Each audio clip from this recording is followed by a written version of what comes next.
High court को निर्देश रे चारिछक पुलिस रुजु कला मामला। अभियुक्त को गिरफ करबा पई कुंतु कुंतु काहिंकी। चारिछक पुलिस पारिबा पणिया उपरे प्रश्नबाची।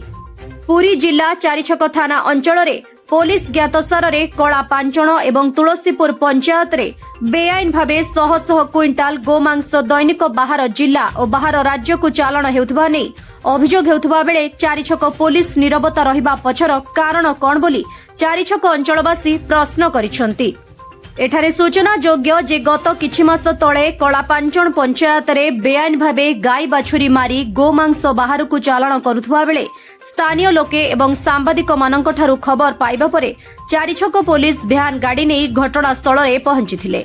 पुलिस घटनास्थल रे पहुंचीबा परे परे सांबादिक कैलाश पात्र पहुंची पुलिस उपस्थिति रे गोमातांकु हाणुथुबा आसामी ठारू गोमांस चालाण उपरे बाइटाणी श्री पात्र काम करुथुबा वैद्युतिक चैनल माध्यम रे न्यूज प्रसारण करिबा परे थाना अधिकारी गोमाता को हाणुथुबा व्यक्ति को थाना को डाकी उक्त युव सांबादिक कैलाश चंद्र पात्रंक नाम रे एक मिथ्या केस कराइथिले।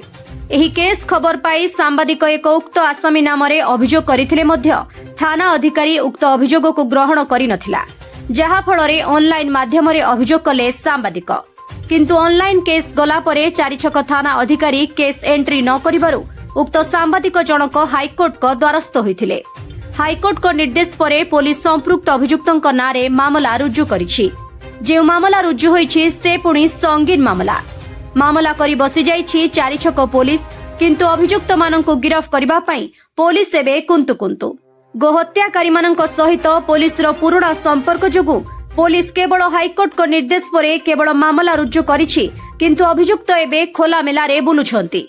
किंतु पुलिस धरिबा किंबा कार्यानुष्ठान ग्रहण करिबा आदौ चेष्टा करुनथिबा अभियोग होइछि। हाईकोर्ट अभियोग ग्रहण करी अभियुक्तंकु धरिबा पई राज्य गृह विभाग पुरी एसपी और चारिछक थाना अधिकारी को निर्देश देथिले। हाईकोर्ट निर्देशनामा पाइबा परे सांबादिक कैलाश चंद्र पात्र अभियोग उपरे एक केस एंट्री करथिले। परे निज मुंडरू दोष दुर्बलता को लुचाइबाकु जाई नामकु मात्र चारिछक पुलिस अभियुक्त थाना को डाकुछि। हेले अभियुक्त घर को रेड करुनी पुलिस बाबू माने, किंतु किछि एक्शन नाही बोली सूचना मिलिछि। किंतु चारिछक पुलिस जानी सुनी अभियुक्त को धरु नाहांती बोली बुद्धिजीवी महल रे चर्चा हेउछि। अभियुक्त को केबे धराजिब ना खसाई दियाजिब ताहा साधारण रे प्रश्नबाची सृष्टि करछि। हाईकोर्ट को निर्देश परे चारिछक पुलिस मामला रुजु करी हाथ बांधी बसिछि। अभियुक्त को गिरफ करुनथुबारो आईनजीवी सुरेश कुमार पंडा हाईकोर्ट को दृष्टि आकर्षण करिवे बोली कहिसंती। सुरेश कुमार पंडा आईनजीवी ओडिशा उच्च न्यायालय एक मु दृढ़ निंदा करुच्ची। दीर्घ दिन धरी आपण मैंने देखुथिबे टीवी चैनल समस्त गणमाध्यम इलेक्ट्रोनिक्स मीडिया रे चारिछक अंचल में घटुवा गोहत्या को केन्द्र करी आमर जिते जड़े सांबादिक बंधु कैलाश चंद्र पात्र ताको भाइराल कले एवं पर्दाफाश कले।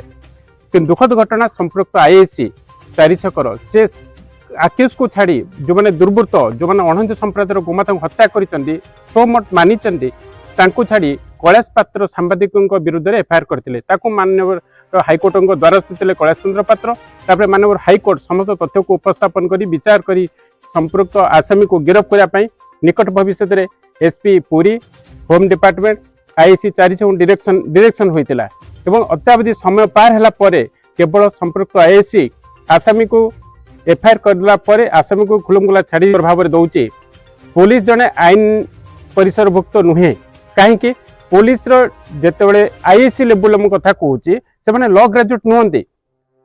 पुलिस हूँ केवल माननीय हाईकोर्ट माननीय लोअर कोर्ट एसडीजेएम जेएमएफसी तांकर कोर्ट आदेश 157 सेक्शन वाइज रे से केवल पालन करने कथा।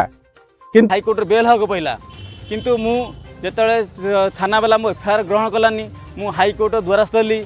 मोर आईनजीवी मोर सुरेश कुमार पंडा मु तांको सहित जोगाजोग करी हाईकोर्ट द्वारस्थ हेली। जिते हाईकोर्ट द्वारस्थ हेली हाईकोर्ट बर्तमान थाना वाला को निर्देश देला मो एफआईआर ग्रहण करने मो एफआईआर एवं ग्रहण करी दोषी मान नाम एफआईआर मामला रुजु करिसेंती। किंतु दुखर विषय किंतु दोषी मान को अरेस्ट करूना किंतु यही जना पाइला तो साधारण लोक जदे माने कौन पाई थाना न्याय पाउथिबे कहीं ना गोटे सांबादिक जदे ए अंचल जदे सांबादिक जदे न्याय पाउनी ताले थाना उपरु आशा भरोसा विश्वास निश्चय तुटी जीव।